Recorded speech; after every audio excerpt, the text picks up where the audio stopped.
Hello everyone, నేను మీ doctor Nagaraju, RHS max care hospital Mancherial, MBBS MD anaesthesia critical care. యాక్చువల్గా recent టైమ్స్లో చాలామంది like heart attack, cardiac arrest ఇలా చాలామంది చనిపోతున్నారు. సో అలాంటి టైంలో మనం ఏం చేయాలి? ఒక పేషెంట్, ఒక పర్సన్ కింద పడిపోయాడు, అన్కాన్షియస్ ఉన్నారు.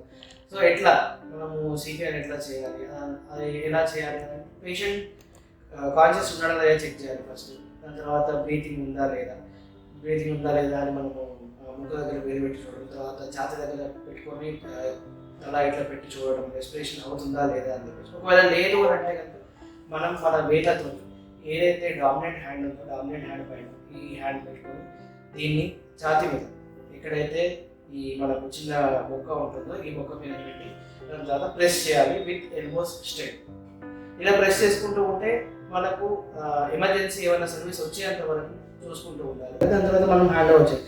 దీనివల్ల మనకు ఏమవుతుంది అంటే ఒక లైఫ్ సేవ్ చేసినట్టు అవుతుంది. సో ఇది ఒక చిన్న ఇన్ఫర్మేషన్. ఈ కంప్రెషన్స్ చేస్తూ ఉన్నప్పుడు ఒకవేళ మనకు ఎవరైనా సాయం చేస్తున్నారు అనుకుంటే కనుక వాళ్ళని ఏం చేయమని చెప్పాలి? మౌత్ టు మౌత్ బ్రీతింగ్ ఇవ్వచ్చు. మౌత్ టు మౌత్ బ్రీతింగ్ అంటే నోరు తెరిచి నోటి మీద నోరు పెట్టి మనం బ్రీతింగ్ ఇవ్వాలన్నమాట. సో ఇది ఒక టైప్ ఆఫ్ రెసిస్టేషన్ అనమాట. బట్ మనకు ఏంటి అని అంటే ఎమర్జెన్సీలో మాత్రం సిపిఆర్ అనేది కంపల్సరీ. సిపిఆర్ అంటే కార్డియోపల్మనరీ రెసిస్టేషన్, గుండెకి మనం గుండెని ఒత్తడం. దీనివల్ల ఏమవుతుంది అని అంటే మనకు బ్రెయిన్కి బ్లడ్ సప్లై అనేది వెళ్తుంది. దానివల్ల పేషెంట్ కోమాలకు వెళ్ళకుండా లేకపోతే తర్వాత నెక్స్ట్ హాస్పిటల్కి చేరే లోపు పేషెంట్ రికవర్ అయ్యే ఛాన్సెస్ ఉండొచ్చు.